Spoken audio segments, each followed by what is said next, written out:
All right. Ready to dive in? Always ready. Okay, so today we're tackling the many worlds interpretation, MWI, of quantum mechanics. Yeah. A lot of listeners have been requesting this deep dive. Sounds like a popular topic. It is. And it all started with, the Wikipedia article on MWI. Yeah, that's a good starting point. It is. And get this. Every time something happens on a quantum level, reality splits and a new universe is born. Whoa. It's a mind-bending concept for sure. Yeah. And in this new universe, every single possibility plays out. So like every possibility. Yeah, every single one. That's wild. It really is. So buckle up. It's going to be a wild ride. I'm ready. So instead of one single reality, Right. we're talking about countless parallel universes. Okay. Constantly branching off. Constantly. And it's like, those choose your own adventure books. Yeah. It's like that, but on a cosmic scale. Like a cosmic choose your own adventure. Exactly.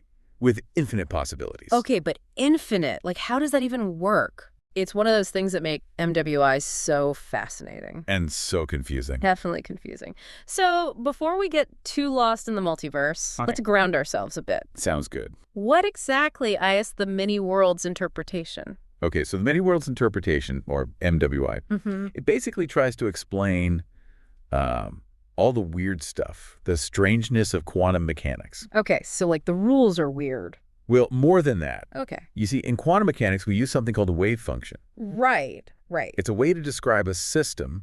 Like a particle. A system of particles, anything quantum, really. Okay. And you can think of the wave function like a blueprint of possibilities. Blueprint. Yeah, and now there's this other idea, the Copenhagen interpretation. Yeah, I've heard of that. That's the more common one. And it says that when you observe or measure a quantum system. So like when we look at it. Exactly. Yeah. Then the wave function collapses. And it chooses one outcome. So no more blueprint. Just one result, yeah. Okay, so like Schrodinger's cat. Perfect example. Before we open the box, the cat's both alive and dead. Right, in this blurry, uncertain state. But as soon as we look. The wave function collapses. And we only see one outcome. A live cat. Yeah. Or, well, the other option. Yeah, so MWI says, hold on. What if that's not how it works? What if it's totally different? Exactly. What if the wave function never collapses? So all those possibilities, they just hang out. Not quite hang out. More like they all happen, but in different worlds. In different worlds. Yeah, separate, non-interacting worlds. So Schrodinger's cat, both alive and dead, but each in its own universe. That's it. And that's why this idea is so fascinating. And a little bit crazy. Yeah, definitely a bit crazy and controversial, too. Understandably. But before we lose ourselves in the infinite realities, Okay. How does MWI explain this branching? Good question. It seems like we're saying goodbye to traditional cause and effect. Well, not completely. More like reinterpreting them. Reinterpreting cause and effect. Yeah, but through the lens of quantum mechanics. Okay, how so? So one key idea here is decoherence. Decoherence. Yeah, and it's basically how these different worlds, how they form and why they can't interact. Okay.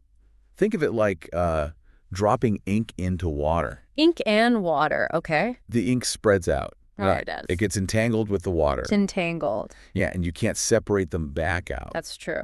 So the ink drop becomes all these tiny droplets, and each droplet is like a universe.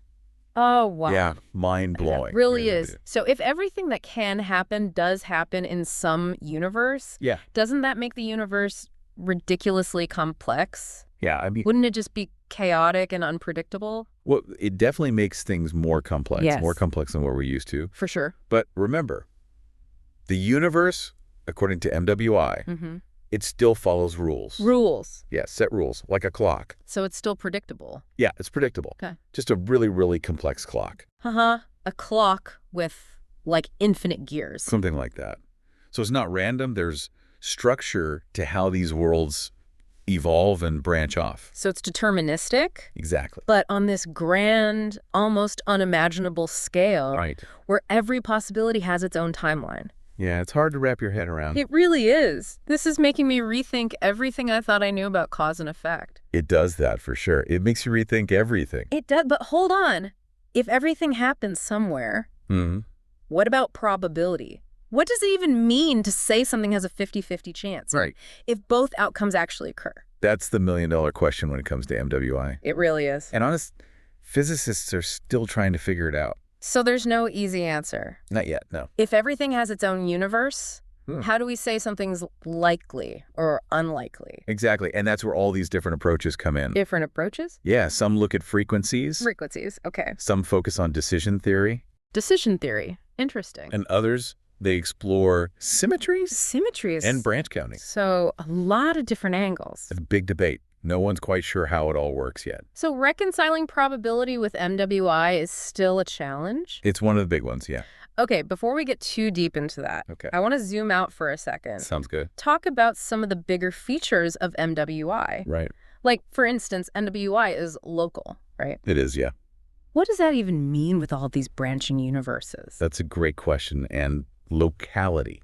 It means that influences or interactions, they can't travel faster than light. So like the speed limit of the universe. Exactly. Einstein showed us that nothing can go faster than light. Right, nothing can communicate faster. Yeah, and that's a fundamental rule. So even with all this branching, MWI still respects that speed limit. Absolutely. Everything still happens locally within each world. That's good to know. Okay, one more concept. Relative states. Yes. That one's a bit tricky. It can be, yeah. Can you help unpack it a bit? So think of it this way. In quantum mechanics, when two systems interact, they get entangled. Entangled again, okay. It's like they've shared a secret. A secret. And their states become correlated. You can't describe one without the other. So like they're linked. They're linked. Their states are relative to each other. Okay. And how does this relate to many worlds? Yeah, that's what I'm wondering. Let's go back to Schrödinger's cat. Back to the cat, okay. After the experiment, the cat, the poison, and the observer, they're all entangled. They've interacted, shared a secret. They've shared a secret. Okay. So there's one state where the cat's alive, the poison's intact. Right. And the observer sees a live cat. And another state where the cat's dead, the poison's been released, and the observer sees that. So two different states, two different realities. Exactly. And in MWI, each of these states, these relative states, of the whole universe, mind you. The whole universe, wow. It gets its own branch. Its own world. Its own world. So it's not just the cat that branches off. Right. But the entire system, everyone involved. Yeah, the whole shebang. The observer, too. The observer is part of those relative states. Wow. Okay, so it's like this branching tree. It is. It really is. Each branch, a different reality. A different relative state. A different world. I think I'm starting to get it. Good, good. But wait, there's something else? What's that? The preferred basis problem? Yeah. What is that, and how does it affect all this? Okay, so the preferred basis problem, it's a tricky question. Okay. That caused some trouble for MWI. Trouble? How so? In quantum mechanics, you can describe a system. Right. Using different sets of basis states. Basis states? It's like different coordinate systems for a landscape. Like different maps? Different maps, yeah. But the question is, which basis states should we use to decide how the worlds branch? So we need a way to know which map is the right one. Exactly. Which one dictates how reality splits. Otherwise, it's like having all the ingredients but no recipe. Exactly. And for a while, MWI didn't have a good answer to that. No recipe. No recipe. But then, you guessed it, decoherence comes to the rescue. Decoherence again. It seems to be the key to a lot of MWI's puzzles. So how does it solve the preferred basis problem? Well, what's fascinating is that decoherence itself seems to determine the preferred basis. It picks the right map. In a way, yeah, any interaction that causes decoherence. Okay. Like our cat interacting with the air in the box. Right. That also determines the basis in which the world splits. So the environment, it's not just a backdrop, it's actively shaping the branching of reality. Like the environment's holding the recipe book. Wow. Telling us which measurements create new universes. This has given me a whole new perspective on how everything's connected. It's all interconnected, even at the quantum level. All right, we've covered a lot. We have. From the basics of MWI to decoherence, relative states. It's all out to process. It is. But before we dive deeper, Go. Let's talk about the history of MWI. History. Okay. It's such a radical idea. It is. I can't imagine it was immediately embraced by everyone. You're absolutely right. Right. It must have been quite a journey for this idea to gain any traction. It definitely faced its share of challenges along the way. Yeah, MWI's journey wasn't easy. Not at all. It really challenged the status quo. It did, and it all started back in the 1950s. The 50s, okay. With Hugh Everett III. Hugh Everett III, he came up with this. He did. He was the one who first proposed it. Wow, and he was a grad student at the time, right? Yep, just a grad student. That's pretty amazing to think of that. But if it was such a big idea, why did it catch on right away? Well, you got to remember the scientific world back then. Okay. The Copenhagen interpretation was the king. The king, huh? Yeah, everyone accepted it, you know. Yeah, I know it's the more mainstream interpretation. Yeah, it was the interpretation. Okay. Championed by, like, Niels Bohr and all those big names. The giants of quantum mechanics. Exactly. Yeah. And it worked, you know, it explained things. But then Everett comes along with MWI. And it just shook things up. Shook things up. It challenged everything people thought they knew about quantum mechanics. I can see why that might have caused some resistance. Oh, there was definitely resistance. So what happened to Everett? Did he keep fighting for his idea? Sadly, no. His story's kind of tragic, actually. Tragic. Oh, no. Yeah, he faced a lot of criticism, a lot of pushback. Yeah, it can be tough to go against the grain. It can, and eventually he just left academia. Left academia. Yeah, never to return. Wow, that's really sad. It sounds like it took a toll on him. It seems like it did, the lack of acceptance, you know? It's a reminder that even groundbreaking ideas can face an uphill battle. They can, and it's sad when that happens. It makes you wonder how many great ideas get lost because of that. I know, it's a sobering thought. But hey, at least Everett's ideas didn't completely disappear. That's right. They were rediscovered. They were. In the 70s, another physicist, Bryce DeWitt. Bryce DeWitt, okay. He picked up Everett's work and ran with it. He saw the potential in it? He did, and he gave it a much catchier name. The many worlds interpretation. Many worlds. That's so much better than relative state formulation. Right. It's way more evocative. It definitely captures the imagination. And that's why MWI has become so popular. It's even inspired science fiction. Oh, yeah, for sure. But let's get back to the science for a moment. Okay. Is there any actual evidence for these multiple universes? Evidence. That's the tough part. Right. I mean, it's all theoretical, right? Well, direct evidence is hard to come by. Hard to come by. Why? Because these universes, they're thought to be non-interacting. Non-interacting. Yeah, so you can't, like, send a message to another universe. No inter-universal mail. Nope, no postcards from other realities. So we're stuck with a theory that's fascinating but unprovable. It can feel that way, but there's some indirect clues. Indirect clues. Okay, I'm intrigued. Tell me more. One clue comes from cosmology. Cosmology, the study of the whole universe. Exactly. And our universe, it seems to be incredibly fine-tuned. Fine-tuned. Yeah, fine-tuned for life, like all the constants. Constants. Yeah, like the strength of gravity, the speed of light. Those fundamental constants that govern how everything works. They seem to be just right for stars to form, galaxies to exist, for us to be here. It's like a perfect recipe for a universe that supports life. Exactly. And that's a bit of a mystery, you know? It is. Why is our universe so perfectly set up for us? Right. And MWI offers a possible explanation. Okay, how so? Well, if there are countless other universes out there, each with its own set of constants, then it's not so surprising that at least one of them would have the right conditions for life. It's just a matter of probability, but across the multiverse. Exactly. It's like winning the lottery, if you have enough tickets. Right. Someone's bound to win eventually. And in the multiverse, there are, like, infinite tickets. So instead of assuming our universe is incredibly lucky, we're saying it's just one outcome out of many. One winning ticket out of trillions.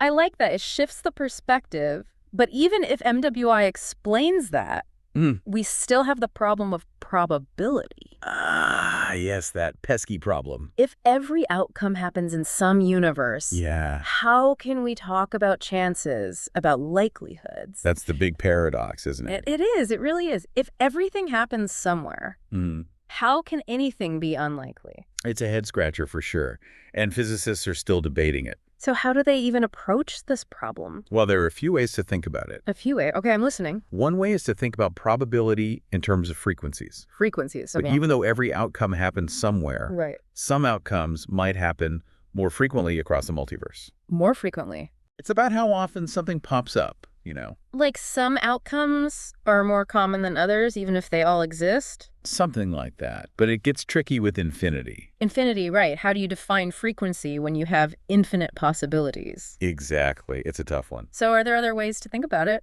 There are, yeah. Another approach is decision theory. Decision theory. I've heard of that. It's about making rational choices when you don't know the outcome. So we're looking at how a rational person would act if they knew they were in a multiverse. Exactly. And some proponents of MWI, like David Deutsch. David Deutsch, okay. He argues that if you apply decision theory to the multiverse, you can actually get the Born rule. The Born rule, what's that? It's the standard way we calculate probabilities in quantum mechanics. So by thinking about choices in a multiverse, we get the same probabilities as regular quantum mechanics. It's pretty cool, isn't it? It is. But I bet this approach also has its critics. Of course. Some physicists are skeptical. Skeptical? Why? They say that applying decision theory to a multiverse, it relies on some assumptions that might not be true. So the debate continues. It does. The probability problem, it's a big challenge for MWI. It's like trying to fit a square peg into a round hole. It really is. But it also shows just how deep and complex this idea is. It makes us rethink everything we thought we knew about reality. And chance and the foundations of quantum mechanics. It's a wild ride, for sure. Welcome back to our deep dive into the many worlds interpretation. Back into the multiverse. Yeah. I don't know about you. My head is spinning a little. It's a lot to process, for sure. It is. All these branching universes, the mysteries of probability. Yeah, it makes you rethink everything. It really does. It's like upgrading from a basic map to a 3D model of the universe. 3D model, that's a good analogy. Suddenly you see all these dimensions and possibilities you never even imagined before. It's pretty amazing. It really is. Exploring MWI has made me rethink a lot of things. It has that effect on people. It does, but, even if MWI is never proven or disproven, it's valuable just for the questions it raises. Exactly. It makes us think differently. It forces us to confront what we don't know. And to use our imagination to think bigger. I love that. Speaking of pushing boundaries, I remember reading about some really mind-boggling implications of MWI. Oh yeah, MWI leads to some wild ideas. Things that go beyond what we've talked about so far. Like what? Well, have you ever heard of quantum immortality? Quantum immortality, oh yeah. That sounds like science fiction. It does, doesn't it? What is it, exactly? It's this idea that if every quantum measurement creates a new branch. Right, a new world. There should always be at least one branch where you survive. Where I survive no matter what. No matter what, yeah. So, like, even if I jumped out of a plane without a parachute? Okay, extreme example. There's a version of me somewhere who lives. That's the basic idea, yeah. So I'm immortal, but only in some other reality. Well, most physicists would say don't take it too literally. Yeah, probably a good idea. The probabilities are incredibly small. I think I'll stick with the parachute for now. I think that's wise. But it is a fascinating thought experiment. It is. It shows how MWI can lead to some really weird conclusions. It really stretches our understanding of things. Like what? Well, like probability and the nature of experience. Yeah, make you wonder what it means to be you. Yeah. Who are you if there's infinite versions of you out there? Big questions. But even if it's just a thought experiment, quantum immortality is intriguing. It is. It shows how MWI encourages us to think outside the box. To explore those strange and unsettling paths. It's a reminder that science isn't just about finding answers. It's about asking the right questions. Even if those questions lead us into uncharted territory. Exactly. Sometimes the weirdest ideas are the ones that push us forward. I agree. It's those mind-boggling concepts that lead to the biggest discoveries. Couldn't have said it better myself. The many worlds interpretation, with all its craziness and complexity, it really embodies that spirit of exploration. It does. It shows us that the universe is full of mysteries. And the more we learn, the more we realize how much we don't know. It's humbling, isn't it? It is. To think we might just be one tiny thread in a vast tapestry of possibilities. A tapestry of infinite worlds. It's both humbling and inspiring. Absolutely. And it will probably continue to inspire us for a long time. Well, I think we've covered a lot of ground today. We have. We've explored the core ideas of MWI, delved into the history and the debates, and even touched on some of those wilder implications. It's been a wild ride through the multiverse. It has been, and hopefully our listeners are leaving with a renewed sense of wonder. A sense of wonder, that's what it's all about. About the nature of reality and the endless possibilities. Possibilities, yeah, that's what MWI opens up. It does. If you want to explore further, check out the show notes. Yeah, there's a lot more to learn. There's a whole universe of information out there waiting to be discovered. And who knows, maybe in some other branch of reality, we're having the same conversation. Right. But with different arguments, different perspectives. That's the beauty of MWI, isn't it? It certainly is. Infinite possibilities. Infinite possibilities, yeah. As we wrap up, okay, I want to leave you with a question. Right.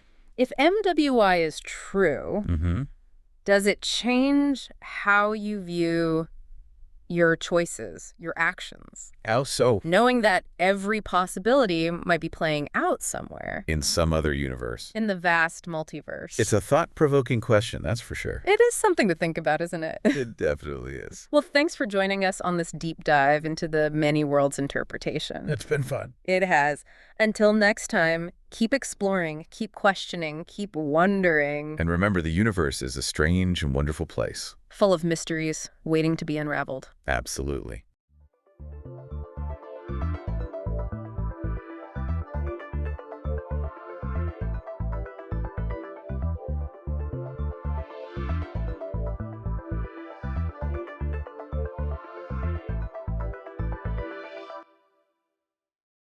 Okay, so get this.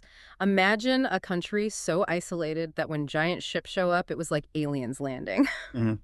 That's what we're diving into today, the Black Ships. And no, it's not a pirate story, but it kind of is when you think about how these ships completely upended Japan's world not once, but twice. It really is a fascinating case study in how contact with the outside world can completely transform a nation sometimes in ways that nobody could have predicted. We're basing this deep dive on the Wikipedia entry for Black Ships, and by the end of it, you'll be an expert on not just the ships themselves, but the ripple effects they set off, shaping Japan as we know it today. We're talking about two distinct periods here, separated by centuries, but both linked by these mysterious black ships. Right. First up, it's 1543. And these massive Portuguese ships called carracks roll up on Japan's shores. These things were huge GE, like 1,200 to 1,600 tons. Can you imagine the shock for the Japanese who were used to much smaller vessels? It's not just the size that mattered. These were naudo trado, meaning treaty ships. They weren't there to conquer, at least not initially. They were merchants sailing between Portugal's Asian bases and looking to establish trade with Japan. And they brought goodies, spices, obviously, but also things like refined sugar eyeglasses. Yeah. Imagine seeing those for the first time, but the real game changer, firearms. It's hard to overstate how much this new technology revolutionized warfare in Japan. Before firearms, Japanese battles were largely dominated by individual samurai combat. But muskets and cannons changed everything. They required different tactics, larger, more organized armies, and suddenly the traditional social hierarchy was being challenged. It's like overnight the rules of the game changed and everyone was scrambling to adapt, and all this trade, this cultural exchange, it became known as the Nandan trade. Exactly. And that's also where we get the term curafun, or black ships. Apparently, the Portuguese sealed their hulls with black pitch, which is where the name comes from. It's even in the first Japanese Western dictionary. These ships were literally making their mark on the language. But then things took a turn, didn't they? It wasn't all smooth sailing with this new cultural blend. You're right. The spread of Christianity alongside trade started to worry the ruling Tokugawa shogunate. They saw it as a threat to their power and a potential source of instability. And when you combine that with the Shimabara Rebellion in 1637, which was partially blamed on Christian influence, the shogunate had enough. It's like they went from, ooh, cool stuff, to, wait, this is getting out of control real quick. Their solution was Sakoku, the locked country policy. For over 200 years, Japan essentially shut itself off from the West, with only limited trade allowed through the Dutch at a single location in Nagasaki. So these Portuguese black ships, while bringing all this exciting new stuff and kicking off a vibrant period of exchange, inadvertently led to Japan's self-imposed isolation. It's a classic example of unintended consequences. But the story of the black ships doesn't end there. Yeah.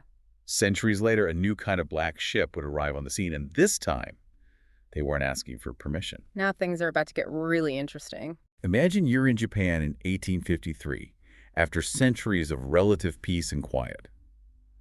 Life's going on as it always has, and then out of nowhere, these massive, smoke-belching steamships appear in Edo Bay.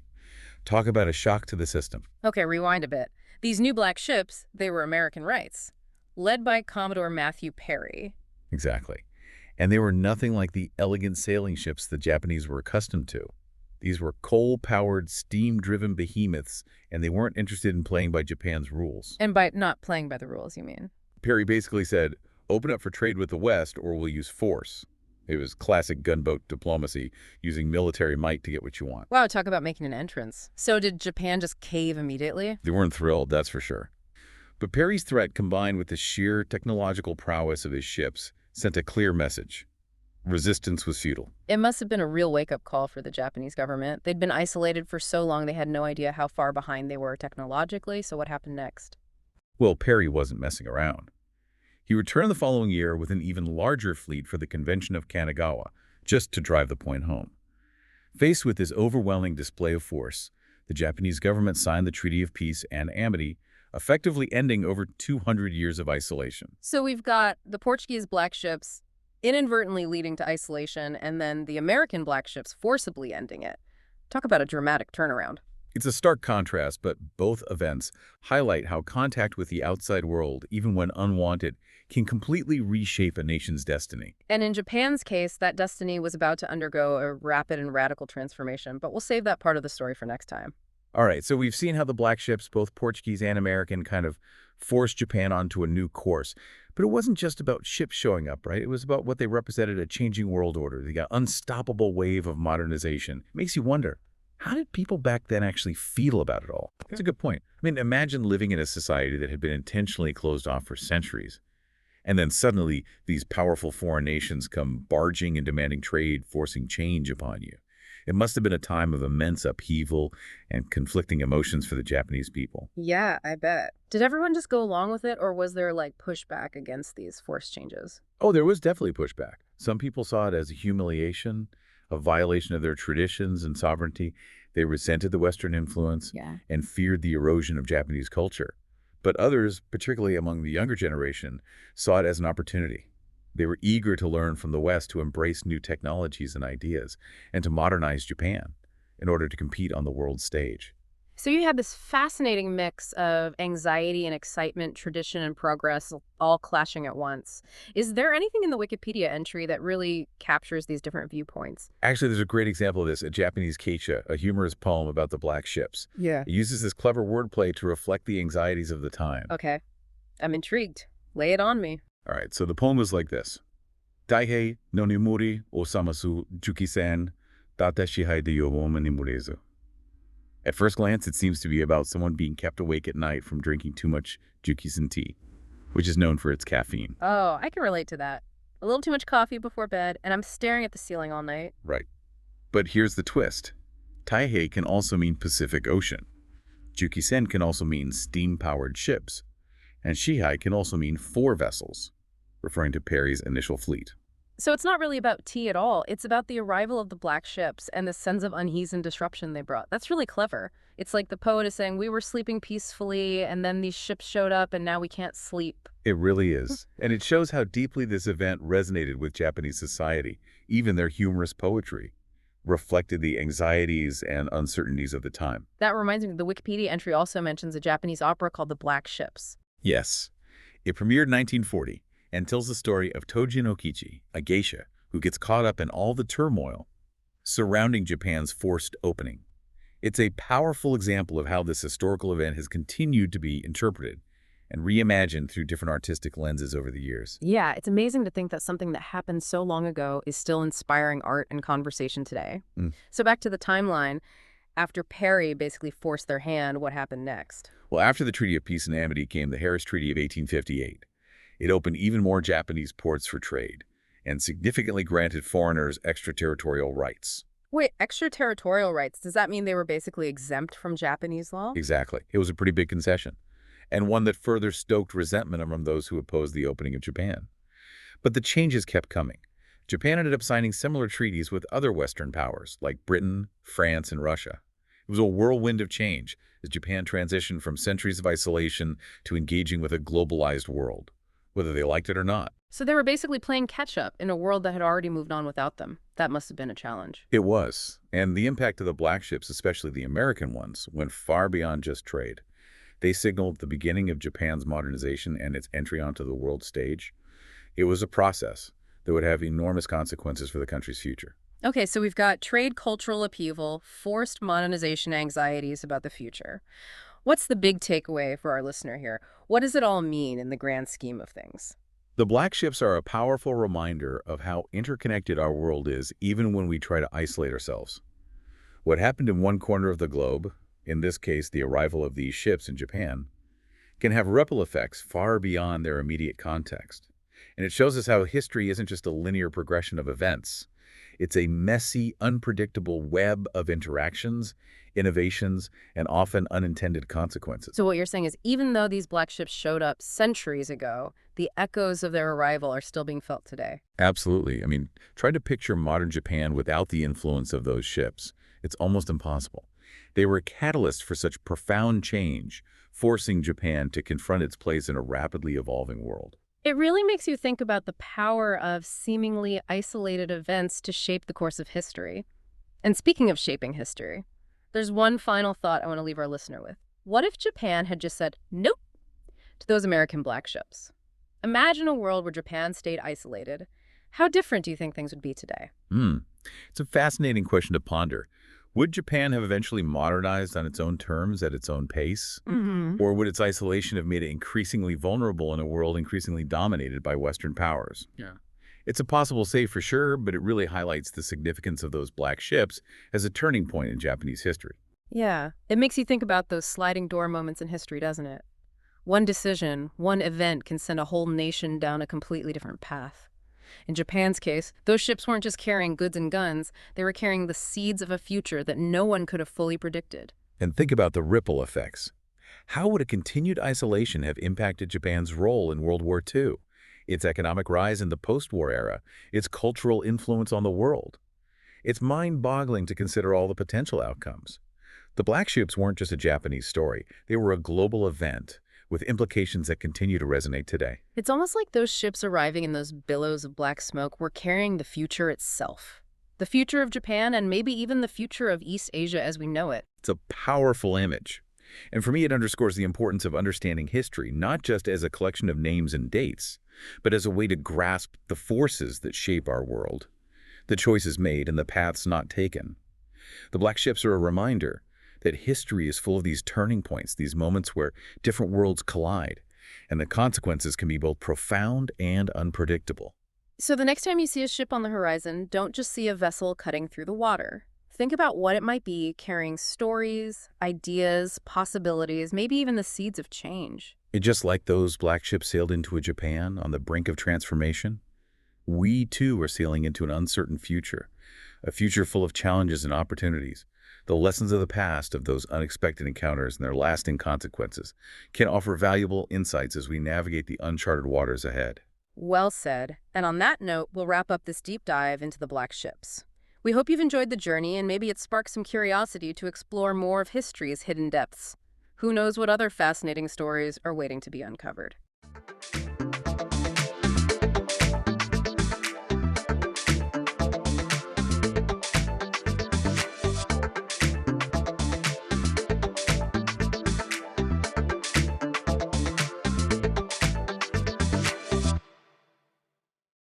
All right, let's dive into the story of a true running legend, Emil Zátopek.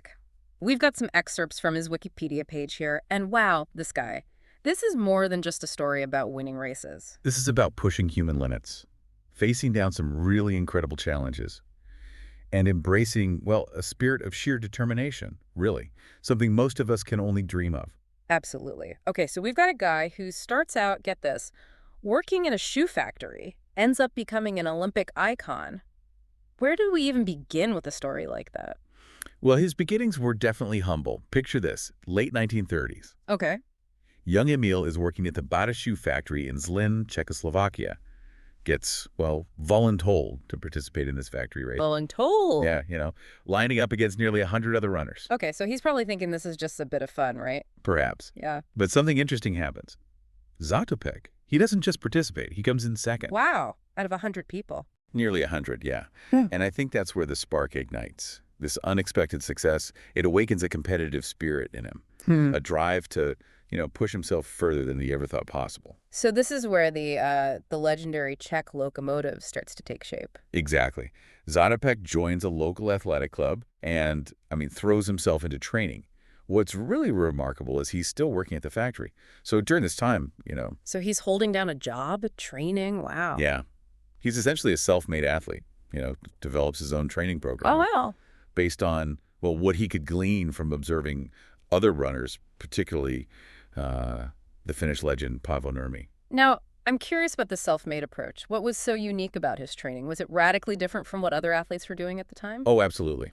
His methods were considered unconventional, even brutal, often ran in heavy work boots instead of, specialized running shoes. Work boots? What? Yeah, I know, right? And trained in all weather conditions, even snow. It's hard to even imagine that level of commitment. Right. I mean, today we'd call it extreme. But for Zátopek, it was all about building strength, resilience, and a mental toughness. That would become his trademark. So he's got this incredible work ethic, pushing himself harder than anyone else. Did this start to show in his performance pretty quickly? Oh, you bet. Within, well, just 4 years of that fateful factory race, he was shattering Czechoslovakian records. No kidding. Yeah.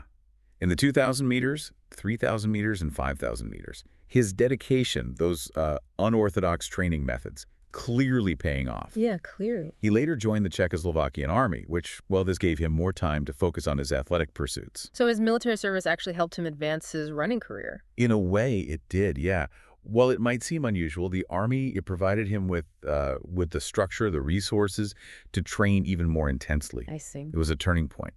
Allowed him to really dedicate himself fully to his athletic ambitions. Okay. And this sets the stage for his entry onto the world stage. Precisely. In 1946, he competed at the European Championships in Oslo. And while he didn't win, his fifth-place finish in the 5,000 meters, well, it signaled his arrival as a serious contender. The world was starting to take notice. Of this determined young runner from Czechoslovakia, Yeah. then comes the 1948 London Olympics. What impact did that have on his career? London, this is his breakout moment. He secured gold in the 10,000 meters. And despite a torrential downpour, Oh, wow. he took silver in the 5,000 meters. It was a performance that really announced his arrival as a force to be reckoned with. So he's tasted victory at the Olympics. Yes, he has. Where does the story go from here? This is where it gets, well, really interesting. From this point on, Zátopek embarks on this incredible run of dominance. Throughout the early 1950s, he breaks the world record in the 10,000 meters twice. Twice? Yeah, in 1949 alone, demonstrating, almost superhuman level of endurance. It's unbelievable. And he wasn't just focused on one distance. Not at all. He went on to break world records in the 5,000 meters, the 20,000 meters, even the 1-hour run. Wow. He dominated the 1950 European Championships, winning both the 5,000 and 10,000 meters, proving he was in a league of his own. So he's breaking records left and right, becoming a global sensation. But it sounds like all of this was just a prelude to his most legendary performance. You're exactly right. The 1952 Helsinki Olympics, this is where Emil Zátopek cemented his place in history. Helsinki. The stage is set for Zátopek to become a legend. What happens there? He begins by winning gold in the 5,000 meters in, well, dramatic fashion. Okay. His final lap was a spectacle to behold. He surged from 4th place to 1st, overtaking 3 runners. With an incredible burst of speed, imagine the roar of the crowd as he crossed that finish line. It must have been electrifying. But he wasn't done yet, was he? Not even close. He then went on to win gold in the 10,000 meters, again breaking the Olympic record. However, it's his next decision that truly elevates him to, well, legendary status. He decides, almost on a whim, to compete in the marathon. Wait, the marathon? Yeah. Had he ever run a marathon before? A race he had never run before. At the Olympics? Yes. And not just any marathon, right? Right. He's going head-to-head with the world record holder at the time, the legendary Jim Peters of Great Britain. The pressure must have been immense. I can only imagine. Most people would be paralyzed by the thought of competing against the best in the world in their very first marathon. But not Zátopek. He had this incredible mental fortitude. His strategy was simple. Stay with Peters. Okay. They even conversed during the race, with Zátopek asking Peters if the pace was too slow. What? Really? Yeah. A tactic many saw as, well, a bit of a mind game. Classic Zátopek. So what happened? Did Peters fall for it? Peters tried to shake him off, but Zátopek wasn't fazed. He surged ahead, leaving Peters behind. Peters ultimately didn't finish the race, while Zátopek, he crossed the finish line, victorious, winning gold, and setting a new Olympic record. It's hard to grasp the magnitude of that achievement. He wins 3 incredibly demanding races, including his first ever marathon at the same Olympics. What kind of impact did this have on the world of athletics? It was a feat never seen before or since. To this day, Zátopek remains the only person to achieve this incredible triple gold victory at a single Olympic Games. Yeah. His performance at Helsinki, it solidified his place not only as a champion, but as a true icon of the sport. Yeah. And it wasn't just the victories, it was how he won, right? His running style was legendary in its own right. Oh, absolutely. We can't talk about Zátopek without addressing his unique, some might say unconventional running style. His head would roll, his face would contort in what looked like agony, and his breathing was audible, even to spectators. It sounds almost painful to watch. Did people criticize him for this? Oh, they did. Many considered his style inefficient, even comical. But Zátopek, he famously responded to these criticisms by saying, it isn't gymnastics or figure skating, you know. I love that. For him, it was all about maximizing effort, pushing his body to its absolute limit. And his training methods reflected this philosophy as well. Right, get it down. We've talked about the work boots and the all-weather training, but he also incorporated interval training, hill runs, and even cross-country skiing into his regimen long before these methods became mainstream. Wow. He was a pioneer in many ways, constantly seeking new and challenging ways to build his endurance, his stamina. From what you've described, his approach seems so raw and instinctual. What can modern runners, with all their access to technology and scientific data, what can they learn from Zátopek's methods? It's a great question. I think what's most relevant today is his mindset, that unwavering commitment, the willingness to embrace discomfort, and the understanding that true success, it requires pushing beyond perceived limitations. So while we might not be running in work boots anytime soon, there's something timeless about his spirit, his relentless pursuit of excellence. Absolutely. He shows us that while technology and data, they can be valuable tools, it's ultimately the mental game, the internal drive, that separates the good from the great. And speaking of drive and determination, there's another fascinating aspect to his story. His incredible love story with fellow Olympian Dana Zatopkova. Ah, yes. Emil and Dana, a truly extraordinary tale of two Olympic champions finding love amidst the intensity of competition. It's almost too perfect to be true. They were born on the same day, the same year. And both competing at the 1952 Helsinki Olympics, where their destinies would intertwine in the most, well, remarkable way. Okay, I need to hear more about this. Well, as we've discussed, Emil wins gold in the 5,000 meters at Helsinki. But just moments after his victory, Dana, she achieves her own moment of glory, winning gold in the javelin throw. What a moment that must have been. 2 gold medals for this extraordinary couple on the world's biggest stage. It's a testament to their shared passion, dedication, and resilience. They both reached the pinnacle of athletic achievement while supporting each other's journeys. Their story is truly one for the ages. And their love story didn't end there, did it? It sounds like their relationship was filled with playful banter and mutual respect. Oh, absolutely. There's this famous anecdote from Dana's press conference. After her javelin win, Emil, ever playful character, tried to take some credit for her victory, suggesting that his win had inspired her to throw so well. That's hilarious. So what did Dana say? Dana, being the strong and independent woman she was, she had the perfect comeback. She retorted, "Really? Okay, go inspire some other girl and see if she throws a javelin 50 meters. I love that. It speaks to their playful dynamic and her incredible wit. Their relationship was clearly built on a foundation of mutual respect and admiration. They're both exceptional athletes in their own right. But together, their story becomes even more compelling. Their story is a beautiful reminder that love and laughter can flourish, even amidst the pressures of elite competition. But as we know, Emil's life wasn't all sunshine and gold medals. There's a darker chapter to come. Yes, unfortunately, Emil's story takes a somber turn later in his life. It's a reminder that even those at the top can face incredible challenges. He would face political persecution and hardship that tested his resilience in ways he could never have imagined. It's hard to believe that a man who achieved so much and brought so much joy to the world would face such adversity. It's stark reminder shadows can work. I'm eager to learn more about this darker chapter of his life. We'll delve into that in the next part of our deep dive. Stay tuned. Welcome back to our deep dive into the life of Emil Zátopek. Before we move on, I'm still reeling from that image of him running his first ever marathon at the Olympics, no less, and winning gold. It's hard to fathom, isn't it? It really is. His physical achievements, I mean, they're undeniable.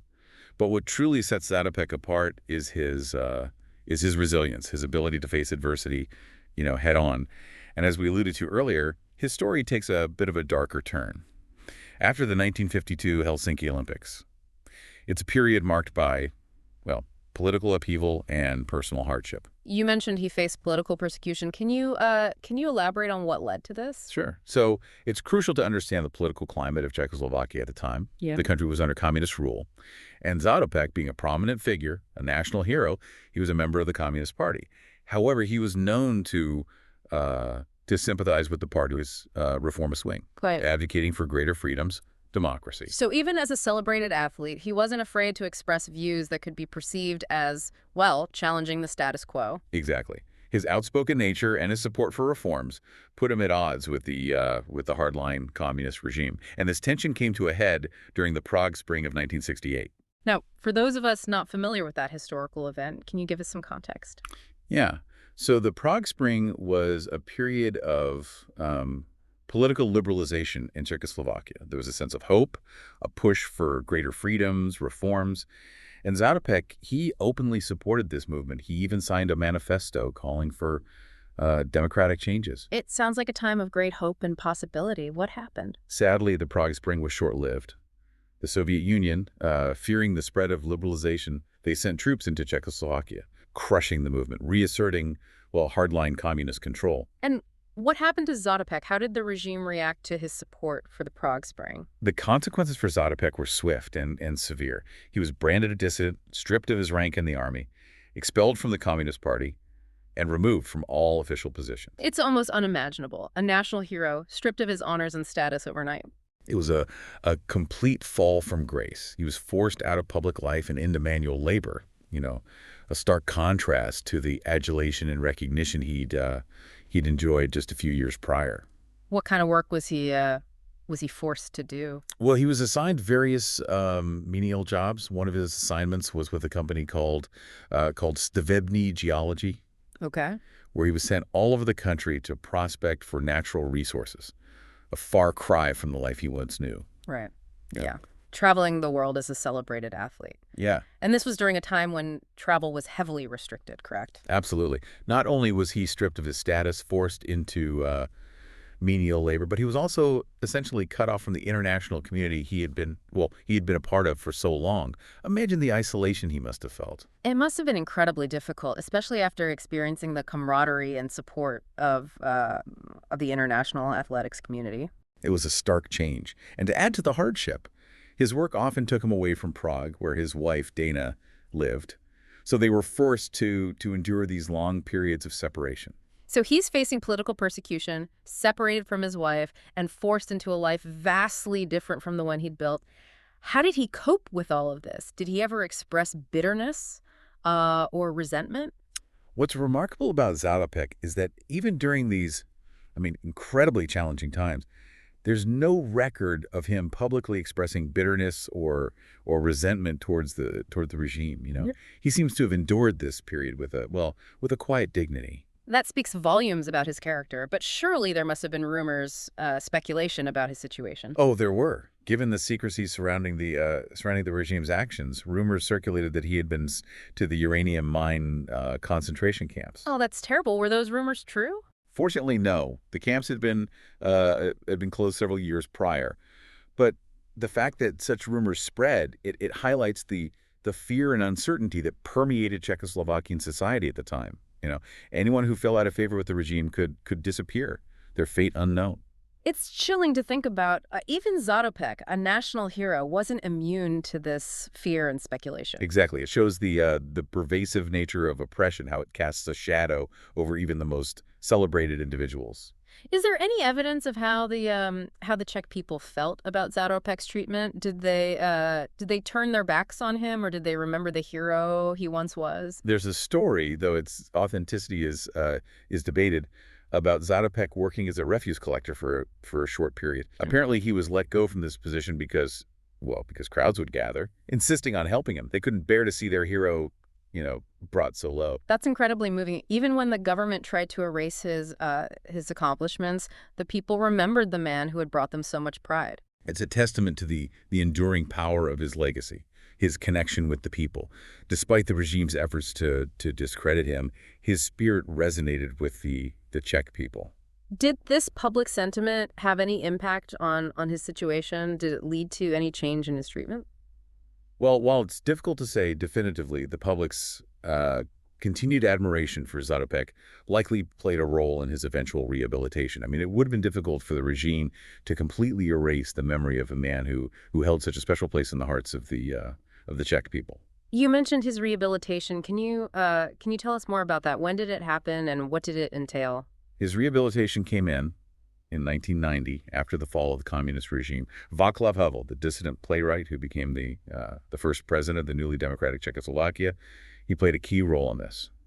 What did Havel do specifically to recognize Zátopek and the injustice he'd faced? Well, Havel, he publicly acknowledged the wrong that had been done to Zátopek and officially restored his honor. It was a symbolic moment, a gesture of reconciliation after decades of oppression, a recognition that Zátopek's spirit, his achievements, and his unwavering character, I mean, they couldn't be erased by political machinations. It must have been an incredibly emotional moment for Zátopek to finally be vindicated after years of hardship and obscurity. It was a testament to his resilience and his unwavering belief in truth and justice. Sadly, it came late in his life, but it was a fitting tribute to a man who had endured so much with grace and dignity. It sounds like a moment of closure, not only for Zátopek, but for the Czech people as a whole. A chance to reclaim a hero who had been unjustly punished. Exactly. It was a time for healing, for acknowledging the wrongs of the past, and for celebrating the resilience of the human spirit. But even before his official rehabilitation, Zátopek's international legacy was already being recognized, wasn't it? You're right. Despite the political turmoil in his home country, his contributions to the world of athletics were too significant to ignore. In 1975, he was awarded the Pierre de Coubertin Medal. Wow. It's a prestigious honor recognizing his sportsmanship, his ethical conduct. That's a remarkable achievement. So even while being ostracized in his own country, he was still being recognized globally for his character and sportsmanship. It speaks to the enduring power of his legacy. Even political machinations, couldn't diminish the impact he had on the world of athletics. And in 2012, he was among the first 12 athletes inducted into the IAAF Hall of Fame, cementing his place among the greatest runners of all time. What a fitting tribute. His story is a testament to the fact that true greatness transcends political boundaries and ideological differences. His legacy as an athlete, as a human being, is ultimately what endures. It is. And that's what makes his story so compelling. It's not just about, athletic achievement. It's about the human spirit's ability to persevere, Right. to overcome adversity, Yeah. and to ultimately triumph over injustice. His story reminds us that even in the darkest of times, hope flickers, and that sometimes the most powerful victories, they occur off the track, in the quiet resilience of the human heart. It's a powerful message that resonates even today. We've covered a lot of ground in this part of our deep dive, from Zátopek's political persecution to his eventual rehabilitation. As we move to our final part, I'm curious to explore what his legacy means for us today, how his story continues to inspire athletes and individuals around the world. I think that's the most important question to ask. Stay with us as we delve into the enduring legacy of Emil Zátopek. Welcome back to our final part of this deep dive into the life of Emil Zátopek. We've explored his incredible journey from humble beginnings to Olympic glory, and then, through the dark years of political persecution and his eventual rehabilitation. It's been quite a journey, hasn't it? It really has. And as we wrap up, I think it's important to reflect on what his legacy, what it means for us today. How his story continues to resonate with athletes and individuals really around the world. Yeah, his story seems to transcend the world of athletics. What are some of the key takeaways you think listeners can glean from Zátopek's life? Well, one of the most powerful lessons Zátopek teaches us is that limitations, they're often self-imposed.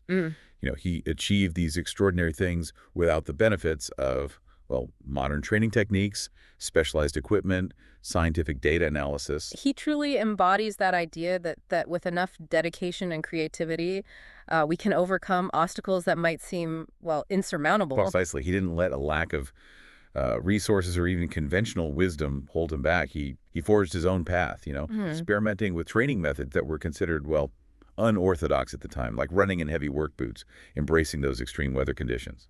It's that no excuses mentality, isn't it? He didn't wait for the perfect conditions or the latest technology. He went out there and did the work. And that's a valuable lesson for all of us, regardless of our pursuits. It's easy to get caught up in the idea that we need the perfect tools or the perfect circumstances to succeed. But Zatopek's story, it reminds us that it's often the internal drive, the sheer willpower to persevere. That makes all the difference. He was willing to embrace discomfort, to Right. push himself beyond his perceived limits.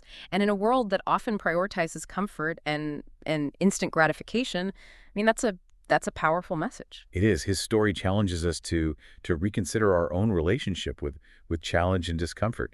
Could we, like Zatopek, find a way to embrace these elements as catalysts for growth and achievement?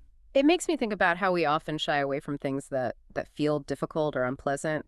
But what if, like Zatopek, we leaned into those challenges? I mean, what might we be capable of achieving? It's a question worth pondering. Another aspect of Zatopek's legacy that resonates deeply is his remarkable sportsmanship. We talked about his gesture of gifting one of his Olympic gold medals to Ron Clark, a gesture that, well, that truly embodies the spirit of the Olympics. That story always gets me. It shows that for Zatopek, true victory wasn't just about individual achievement. It was about recognizing the effort, the dedication, and the talent of others. Yeah, he understood that competition at its best can be a source of camaraderie and mutual respect. He didn't view his fellow athletes as simply rivals to be defeated.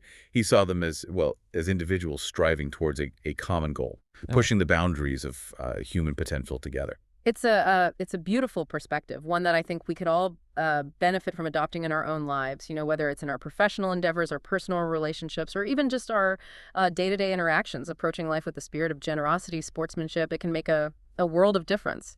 Absolutely. And of course, we can't talk about Zatopek's legacy without addressing the political dimension of his story. His willingness to speak out against the communist regime, even at great personal cost. It raises some important questions about the intersection of sports and politics. It's a reminder that athletes, even those at the pinnacle of their careers, aren't immune to the political realities of their time. And it begs the question, what responsibility do athletes have to use their platform to advocate for change or challenge injustice? It's a complex issue. No easy answers. But Zatopek's story shows us that sometimes, well, silence isn't an option. He understood that his influence had extended beyond the world of athletics, and he was willing to risk his career, his reputation, even his freedom to stand up for what he believed in. Yeah, his courage serves as an inspiration for all of us, reminding us that sometimes the most important victories are those fought, well, not for medals or accolades, but for principles and justice. It's a testament to the power of individual conviction and the importance of standing up for what's right, even when it's difficult, even when it seems like an impossible battle. His story has been an incredible journey, hasn't it? From the highs of Olympic glory to the depths of political persecution. Zatopek's life was a tapestry woven with threads of triumph, resilience, compassion, and unwavering conviction. He was a complex figure, full of contradictions and complexities, but ultimately his story is one of hope, reminding us that even in the face of immense adversity, the human spirit, well, it can endure and even prevail. So as we conclude our deep dive into the life of Emil Zátopek, what's the one message you hope our listeners take away from his extraordinary story? I think it boils down to this: Zatopek's legacy. It's a call to action, an invitation to embrace our own potential, to challenge our limitations, and to live our lives with purpose and passion. He reminds us that we are all capable of achieving, well, extraordinary things, both on and off the track, if we dare to dream big, push beyond our comfort zones, and never give up on the pursuit of excellence. Beautifully said. Thank you for joining us on this deep dive into the life of Emil Zátopek, a man who truly ran into the hearts of people, well, worldwide. His story is a gift, a reminder that the human spirit knows no bounds.